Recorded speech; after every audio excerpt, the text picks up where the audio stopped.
নমস্কাৰ, এয়া চাওক আমাৰ ৰেষ্টুৰেণ্টত কি ২৬ জানুৱাৰী মনাইছে, কেনেকৈ লাগিছে ক'ব দেই। এটা ভালকৈ লাগিছে। মই কি চিচা ৰুমটোৰ পৰা কৰিছোঁ বাৰু, বাহিৰত যাব দিয়া নাছিলে, তো বাহিৰৰ পৰা মানুহবিলাক আহিছেতো, সেইকাৰণে কেনেকৈ লাগিছে আপোনালোকে জনাব।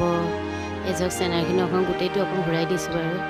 গোটেই পাৰ্কিঙত এয়া বাহিৰৰ পৰা মানুহ আহিছে, কিছুমান গাড়ী আহি আছে, পাৰ্কিঙত লাগিছে, পাৰ্কিঙৰ পৰা এয়া গাড়ী ওলাই গৈ আছে। চাওকচোন ইমান ধুনীয়া লাগিছে। এয়া যে আমাৰ ২৬ জানুৱাৰী জাতীয় পতাকা হেৰি কৰিছিলে, চাওক এইখিনি দেখাই দিছোঁ বাৰু। কিমান ধুনীয়া লাগিছে চাওকচোন, কি ধুনীয়া লাগিছে। মই ভিতৰৰ পৰাই কৰি আছিলোঁ বাৰু, বাহিৰত যাব দিয়া নাছিলে কাৰণে ভিতৰৰ পৰাই কৰি আছিলোঁ। ছাৰহঁতে চবেই আছিলে। মই লাহে লাহেকৈ ভিডিঅ'টো অকণমান ঘূৰাই দি বোলে দেখাই দিওঁ আপোনালোকক। এনেকৈ লাগিছে চাওকচোন, কি ধুনীয়া লাগিছে। আপোনালোকক ভাল লাগিছে নাই জনাব দেই। চবেই এইফালে ৰাস্তা দুফালেও কৰি দেখাইছোঁ বাৰু। এইটো ৰাস্তাটো গাড়ী ওলাই যায় সেইফালে।